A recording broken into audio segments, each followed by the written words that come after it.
मुझे बताया गया कि ऑलरेडी 1300 किलोमीटर की यात्रा हो चुकी है 4 राज्यों से गुजरकर, और कल उसका समापन होना है राजघाट पर राष्ट्रपिता महात्मा गांधी को श्रद्धांजलि दे करके। उस कार्यक्रम की महत्वपूर्ण बातों को आपसे साझा करने के लिए हमने आमंत्रित किया है गुजरात से हमारे वरिष्ठ नेता, दिल्ली के प्रभारी भारतीय राष्ट्रीय कांग्रेस के प्रवक्ता, राज्यसभा सांसद आदरणीय शक्ति सिंह गोहिल जी को। हमने आमंत्रित किया है प्रदेश अध्यक्ष भाई अनिल चौधरी जी को, और हमने आमंत्रित किया है हमारे सेवा दल प्रमुख भाई लालजी देसाई जी को। आप सभी का स्वागत है। मैं आग्रह करूंगा शक्ति भाई से कि वो पत्रकार वार्ता आरंभ करें। थैंक यू प्रणव भाई, आप सभी का स्वागत है। हम सब अपने आप में बहुत ही गौरव महसूस कर रहे हैं कि हम आज़ादी के 75वें साल में हम सब साक्षी बन रहे हैं। आज़ादी की वो लड़ाई अंग्रेजों के खिलाफ महात्मा गांधी जी के नेतृत्व में लड़ी गई, तो यही कांग्रेस पार्टी की विचारधारा थी जिन्होंने अंग्रेजों की लाठी गोली का सामना किया। उस वक्त ना किसी को सांसद बनना था, ना विधायक बनना था, ना किसी को कुछ पद पाना था, पर इस देश की आज़ादी के लिए हर देशवासी भाषा, प्रांत, जात, मजहब सब भूल के एक होके लड़े।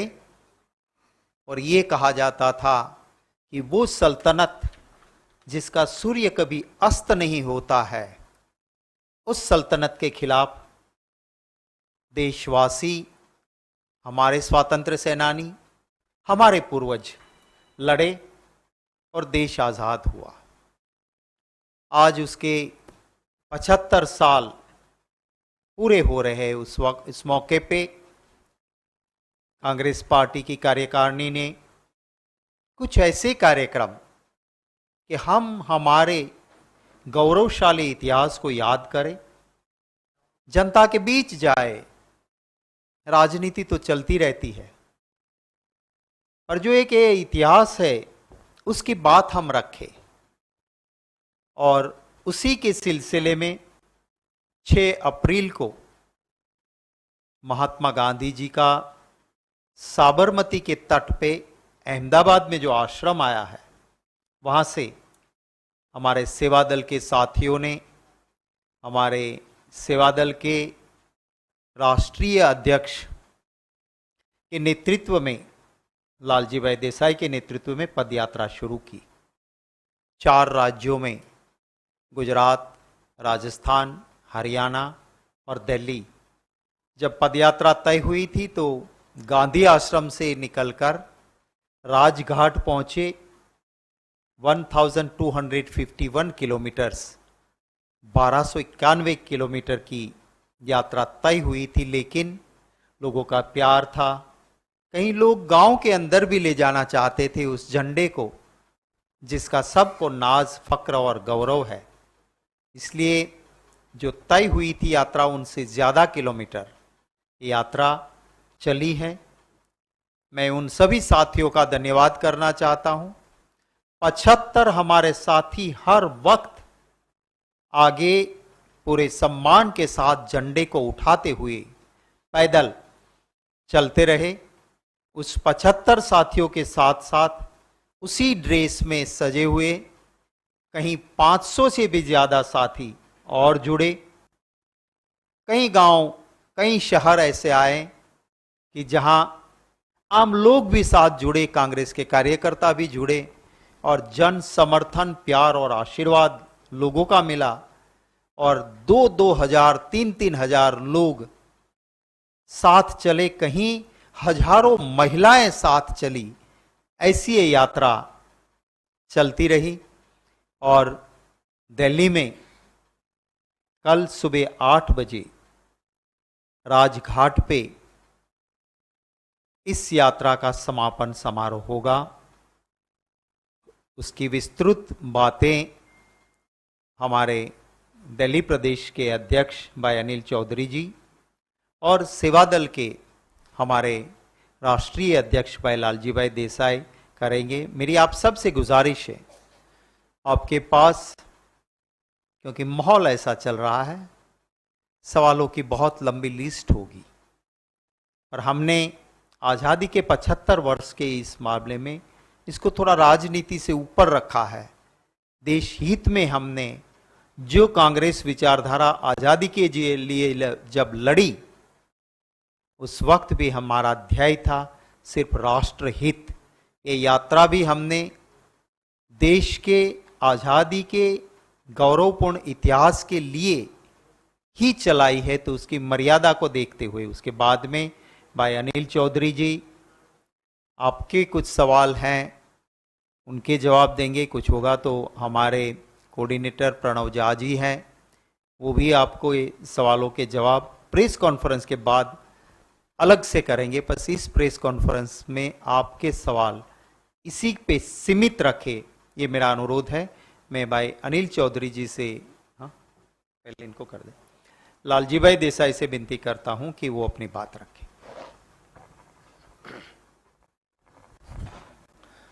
धन्यवाद। वंदे मातरम। जय हिंद साथियों। 6 अप्रैल को गुजरात महात्मा गांधी की कर्मभूमि से शुरू हुई ये यात्रा लगातार चलते हुए आज दिल्ली के गलियों में घूम रही है। कल हम लोग सुबह में 8 बजे राजघाट पहुंचेंगे और वहां पर कार्यक्रम का 10 बजे है वो संपन्न होने का लक्ष्य है। पूरे रास्ते में हम गांव-गांव से जल और मिट्टी इकट्ठा करके ये संदेश दे रहे हैं कि भारत की मिट्टी और जल जो है वो जुड़ा हुआ है, इसको कोई बांटने का कोशिश करे, वो झंडे के रंगों में या जाति, धर्म, प्रदेश और भाषा के नाम पर, तो ये कतई संभव नहीं है। इसलिए हमारे कई साथी बीच में नारे भी लगाए थे कि हम पहले लड़े थे गोरों से, अब लड़ेंगे इन चोरों से। जब चोर की बात करते हैं तो ये जो वैचारिक सोच की चोरी की बात है, वैचारिक सोच की बात यह है कि हम गांव में हर जगह पे जब गए तो एक बात हमारे साथी भी कहते थे कि जब भारत की आज़ादी का जंग लड़ा जा रहा था तो भारत माता की 8 संतान एक थी, हिंदू, मुस्लिम, सिख, ईसाई, बौद्ध, जैन और पारसी बहाई, हर कोई एक होकर लड़ा था। अब उनको धर्म के नाम पर या जाति के नाम पर बांटकर वो जहर, वो नफरत जो फैलाने का कोशिश कर रहे हैं, उसको मिटाने के लिए आज़ादी की गौरव की गाथा लेकर हम लोग निकले हैं।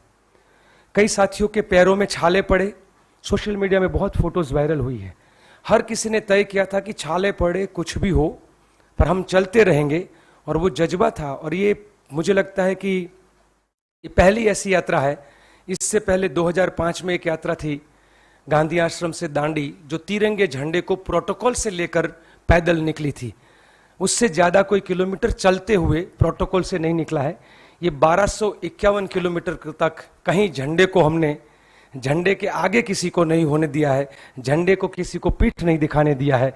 तो इस भारत के राष्ट्रध्वज का जो सम्मान है वो कैसे हो। और इसीलिए हमारे साथी भी कहते हैं कि मेरे देश का झंडा तिरंगा अब नहीं चलेगा दो रंगा। कोई एक रंगा लेकर निकलता है, कोई दो रंगा लेकर निकलता है, और इस देश में वही मनुष्य पैदा करता है। हम सब ये कहते हुए निकले कि हमारे देश का जो झंडा है, इस तिरंगे झंडे के नीचे पूरा देश जो है वो सलामत है। हमारे साथियों का जो अनुभव रहा, जब हम राष्ट्र ध्वज लेकर गांधी आश्रम से निकले थे, शुरुआत में तो नहीं पता था कि कितने लोग जुड़ेंगे, क्या होगा, पर धीरे धीरे जब आगे बढ़े, हमने कई जगह पे देखा कि कार परिवार में निकला है तो पूरा परिवार रुक जाता है और पूरे झंडे को देखकर सैल्यूट करके वो वहां पर परिवार खड़ा रहता है। हमने कई बुजुर्गों को देखा, उनको वो प्रोटोकॉल से सैल्यूट करना नहीं आता था, तो वो पूरे झंडे को आगे आगे नमन करते थे। तो ये देश के झंडे की जो ताकत है वो हमने गांव में जब गए, अलग अलग, कोई पढ़ा लिखा था नहीं था, पर हर किसी के पास हमने उसको देखा है। हमने ये भी देखा कि जब साथी हम लोग गांव में जा रहे थे तो एक सबसे बड़ा इस यात्रा के जरिए कि हमारे नेता और कार्यकर्ता और जनता के बीच में मिलन का कार्यक्रम के रूप में रहा। एक तरीके से ये सीधा कनेक्ट होने का, गांव गांव में 45 डिग्री टेम्परेचर में भी, 1:30 बजे धूप में भी लगातार चलते रहे। कभी रात को 12 बजे तक भी यात्रा पहुंची, तो वहां पर भी। तो ये यात्रा एक तरीके से तपस्या के रूप में, इसको यज्ञ के रूप में देखा। इसको हम पॉलिटिकल यात्रा के रूप में नहीं देखे, हमने इसको देशभक्ति के रूप में देखा। और इसीलिए मेरे कार्यकर्ताओं का वो जज्बा और गांव गांव का जो समर्थन है वो ज्यादा हमको मिला। हमने ये देश का झंडा जहां भी गए हर जगह पे देखा कि हर कोई वो झंडा पकड़ना चाहता है, और वो जैसे ही झंडा पकड़ता है, आप लोगों को मैं निमंत्रण करता हूं, कल सुबह में 6 बजे जब अम्बेडकर भवन से निकलेंगे, अब भी आना। उस झंडे को पकड़ते ही हर कोई व्यक्ति, वो चाहे कोई भी हो, किसी भी उम्र का हो, कभी 8 साल के बच्चे ने भी पकड़ा है, और हमारा एक 84 साल का बुजुर्ग भी 30 दिन लगातार चला है, वो हर किसी में वो जज्बा आता है। तो हम इस देश के झंडे के बात को जोड़ते हुए इस बात को भी लेकर निकले कि आज देश में कोई फिल्म में नौटंकी करने वाले लोग ये कहते हैं कि देश की आज़ादी भीख में मिली है। तब हम सवाल उठाते हैं और गांव में जाके पूछते हैं कि जलियांवाला बाग हो या मानगढ़ का हत्याकांड हो जहां 1200 आदिवासियों को मारा गया था अंग्रेजों के द्वारा, या चंद्रशेखर आजाद हो, या हमारे मंगल पांडे, खुदीराम बोस से लेकर सुखदेव, भगत सिंह और सेवा दल के प्रशिक्षित राज्य गुरु हो, तो ये सभी उनकी कुर्बानी क्या भीख थी? महात्मा गांधी, जवाहरलाल नेहरू, सरदार पटेल से लेकर जिन्होंने दशकों तक जेल में निकाला, वो सब क्या भीख था? तो कई लोगों की कुर्बानियों से, अबुल कलाम आजाद जी से लेकर कई लोगों ने अपने दशक दिए, तब ये देश आजाद हुआ। और हम सबके साथ चर्चा ये करें कि आजादी के मायने क्या होता है। आजादी का मायना कि हम क्या पहनेंगे, क्या खाएंगे, क्या भाषा बोलेंगे, किस धर्म को हम लोग अपनाएंगे, हम किस प्रकार की भाषा को बोलेंगे, हमारा सामाजिक जो ढांचा है वो कैसे बना रहेगा, वो सौहार्द कैसे बने रहेगा, वो कोई सरकार या कोई व्यक्ति तय नहीं कर सकता है। ये भारत की संस्कृति है, और आजादी का मतलब होता है कि आप व्यक्ति तय करेगा कि हम क्या खाएंगे, क्या गाएंगे, क्या हम लोग बोलेंगे। तो ये पूरी बात को लेकर जनता के बीच में जा रहे हैं। और साथ साथ में साथ ये भी कहते हैं कि किसी लोगों को आजादी भीख में इसीलिए भी लगती है क्योंकि आजादी का जो विरासत है वो 2 अलग अलग पहलू पर है। एक एक्सट्रीम है। हम लोग ने एक सवाल जो बीच में खड़ा हुआ कि 14 अगस्त को पाकिस्तान जब अपना आजादी का दिन मनाता है तो उनके पास देशभक्ति के लिए नाम देने के लिए शहीद होने वाला एक नाम नहीं है उनके लिए, क्योंकि जिन मुसलमानों ने भी लड़ाई लड़ी थी वो भारत में रुकना पसंद किए थे, और उन्होंने कहा था कि हम तो भारत की आजादी के लिए लड़े थे, हम उस आजादी के। उसी तरीके से संघी मानसिकता के साथ जो आज के शासक बैठे हुए हैं, उनके पास भी एक व्यक्ति नहीं है कि वो कह सके कि हमारे देश की आजादी के जंग में ये व्यक्ति कुर्बान हुए थे। और इसीलिए शायद 75वें साल में वो जब इस बात को तय नहीं कर पा रहे थे कि आजादी के गौरव की गाथा को लेकर कैसे निकले, और इसीलिए मान्यवर सोनिया जी ने और राहुल जी ने सोचा कि हमें करना चाहिए, और इसीलिए हम कांग्रेस के साथी के रूप में निकले। एक और नारा जो हम सबको ताकत देता है वो ये है, हम कहते हैं वो डंडे से तोड़ेंगे तो हम झंडे से जोड़ेंगे। डंडा तोड़ता है वो चाहे गुंडे का हो या किसी और का हो, और झंडा जोड़ता है तो ये झंडे के जरिए हम लोग पूरे देश को जोड़ने का। और हम लोग कहते हैं कि नफरत छोड़ो भारत जोड़ो, और एनर्जी मिल रही। किसी ने पूछा कि इतना चलने के बाद थकान होती है? इस भारत की धरती को चूमते हुए जब आगे निकलते हैं तो और एनर्जी मिलती है। तो मैं आप सबको निमंत्रण करता हूं, आप भी कल आइएगा। धन्यवाद।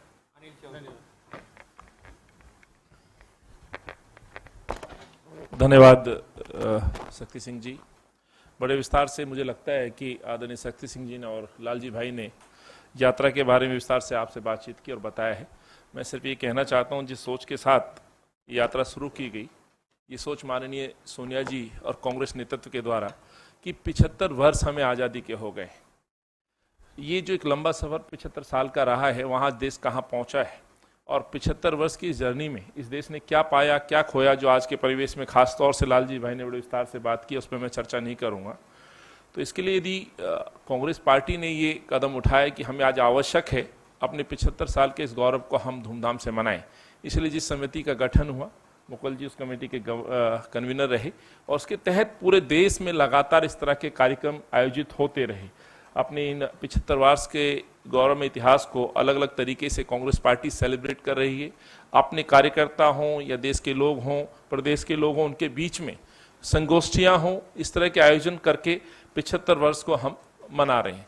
लेकिन जो आज़ादी की गौरव यात्रा का जो उद्देश्य, खास तौर से लालजी जी ने जो बताया है, इसका मकसद साफ था साथियों कि भारत जोड़ने का जो संकल्प कांग्रेस पार्टी ने लिया है, और जो उदयपुर संकल्प नव संकल्प में जो तय हुआ, उसके साथ लालजी भाई अपने साथियों के साथ लगभग 75 साथी निरंतर पूरी यात्रा में चले। साबरमती के आश्रम से महात्मा गांधी जी के उस पूजनीय स्थल से वहां से अग्रसर होकर के आगे बढ़ते गए और दिल्ली की तरफ कूच करते रहे। अपना अनुभव उन्होंने शेयर किया। लेकिन मैं सिर्फ इतना कहना चाहता हूं, जब ये दिल्ली यात्रा का कार्यक्रम दिल्ली बॉर्डर पे बना तो 29, 30, 31 3 दिन का हमें ये सौभाग्य प्राप्त हुआ है उस दिल्ली में इस यात्रा को हम लेकर के जाएं। इन 3 दिनों में संभव नहीं था कि पूरी दिल्ली में हम कवर कर पाएं, लेकिन हमने ये तय किया कि कुछ ग्रामीण क्षेत्र, खासतौर से जहां का इतिहास रहा है, जैसे छतरपुर में आपको याद है फतेहपुर गांव है, जिस गांव का एक इतिहास रहा है सन 1857 के उस क्रांति का भी। बीच में कुतुब मीनार जैसा एक ऐसा ऐतिहासिक इमारत है। आज हालांकि इस माहौल में जिस तरह से राजनीति चल रही है वो एक अलग बात है, लेकिन संदेश साफ है साथियों। दिल्ली के उन क्षेत्र को हमने टच करने की कोशिश की, लोगों को अवगत कराने की कोशिश की कि 75 वर्ष आजादी के यदि आज कांग्रेस मना रही है तो ये दायित्व सरकारों का भी बनता है। लेकिन जैसे लालजी भाई ने कहा, अफसोस इस बात का है कि जिन लोगों का आजादी में कोई कंट्रीब्यूशन ही ना रहा हो, इस देश के इस मुल्क में तरक्की में कंट्रीब्यूशन ना रहा हो, तो किस तरह के इस पर्व को मनाते। इसलिए कांग्रेस ने दायित्व उठाया। दिल्ली कांग्रेस अध्यक्ष के तौर पर मैं कहना चाहता हूं, पहले दिन हमने लगभग 20 किलोमीटर यात्रा तय की और हम छतरपुर एरिया में गए, वहां के उस गांव को हमने सामने रखा। अगले दिन कुछ व्यवधान आया, सरकारी तंत्र का जिस तरह से उपयोग झंडे यात्रा को रोकने का किया गया, दुर्भाग्यपूर्ण मैं कहना चाहता हूं। भाजपा अपने 8 साल के सेलिब्रेशन को मना सकती है, लेकिन कांग्रेस 75 वर्ष के इस देश का जो उन्नति का जो पर्व है उसको ना मना पाए, उसको व्यवधान डाला जाए, ये बड़ा एक चिंता का विषय है जो शायद इस सरकार को नहीं करना चाहिए था। बहरहाल उससे आगे आज दूसरा दिन और आज आखिरी दिन है। ये यात्रा वाल्मीकि मंदिर, जहां महात्मा गांधी जी ने खुद काफी दिन तक यहाँ स्थान व्यतीत किया, अपना जीवन का कुछ समय इस दिल्ली में भी व्यतीत किया। आज उस प्रांगण में भी हमारे साथी गए। बीच बीच में युवा हो, कांग्रेस के कार्यकर्ता हो, आम जनमन हो, वो उनका स्वागत करें। ये यात्रा आज दूसरे पहर के बाद राजेंद्र नगर करोलबाग होते हुए आज अंबेडकर भवन में विश्राम करेगी, रात्रि स्थान वहां बिताएगी और सुबह ऐतिहासिक शहर चांदनी चौक से होते हुए राजघाट के समापन की तरफ जाएगी। लेकिन मैं अपने इस वक्तव्य को खत्म करने से पहले कहना चाहता हूं, ये शहर वो शहर रहा है जिसने आजादी के इस संघर्ष में भी बढ़ चढ़ के हिस्सा लिया। आजादी के बाद ये शहर कैपिटल के तौर पे जाना जाता है। तमाम ऐसी शख्सियतों के यहाँ चरण पड़े हैं जिनको शायद हम आज भी पूछते हैं। लालजी ने और जो आदरणीय शक्ति जी ने बात कही, आज उन नेताओं को मैं बहुत आवश्यक समझता हूं आपके समक्ष रखना जिनका यहाँ योगदान रहा, खासतौर से मेरी उन महान नेत्रियों का, जिसमें अरुणा साफिली जी हों, वेद कुमारी, ब्रजरानी जी, मेमोबाई आदि ऐसी प्रमुख महिलाएं थी जिन्होंने स्वतंत्रता आंदोलन में अपना योगदान दिया, बल्कि यहाँ के दिल्ली के कॉलेजों में पढ़ी लिखी। तो आज उनको कुछ मेमोरीज को भी याद करने की बहुत आवश्यकता की, जिनका उद्देश्य है जो आज यात्रा में हम शामिल कर रहे हैं। वैसे ही तमाम वो राष्ट्रभक्त, देशभक्त राजनेता, चाहे नेहरू जी की बात करूं, चाहे मैं स्वामी श्रद्धानंद जी की बात करूं, मौलाना आजाद साहब की बात करूं, या एक समय ऐसा भी था जब हिंदू स्थलों से मुसलमान मेरे भाई नेता लोग अपना वक्तव्य दिया करते थे, या मुसलमानों के उन पवित्र स्थानों से हमारे हिंदू नेता लोग वक्तव्य दिया करते थे। इतिहास गवाह है जामा मस्जिद से लेकर के, इसीलिए मैंने स्वामी श्रद्धानंद जी का जिक्र किया। लेकिन जब आज के परिवेश में हम बात करते हैं तो नफरत के जो बीज जो बोए जा रहे हैं, जो पॉलिटिक्स चल रही है, कहीं ना कहीं इस आजादी की जो गौरव यात्रा है उसका मकसद यही है कि आज जोड़ने की आवश्यकता है। हमें उदाहरण पेश करने की आवश्यकता है कि जो इस शहर ने इस देश के अंदर दिया है, जो अपना उनका योगदान था शहर के इन महान बुद्धिजीवी लोगों का। इसलिए मैंने कुछ नाम आपके समक्ष रखे हैं। एक समय ऐसा भी था, शहीद भगत सिंह आजम जिसको कहा जाता है, हमारे शहीद आजम, जिनके चरण इस दिल्ली में पड़े और उस असेंबली में बम और पर्चे फेंकने से पहले जिन्होंने यहाँ जीवन व्यतीत किया।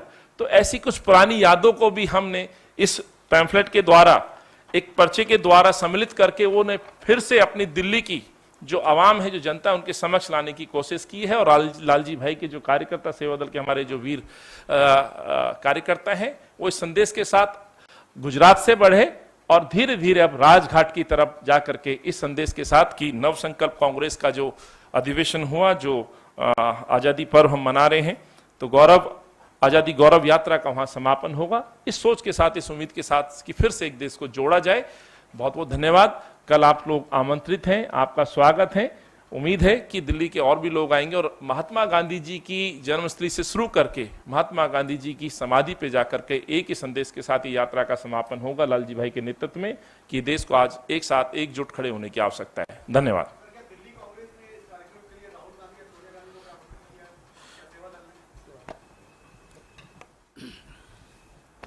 सेवा दल की ओर से निमंत्रण वहां पर गया हुआ है और जो हमारी स्मरणोत्सव कमेटी है उनकी ओर से भी गया हुआ है और कंफर्मेशन आते ही आप लोगों को बताएंगे। Thank you very much. है कोई?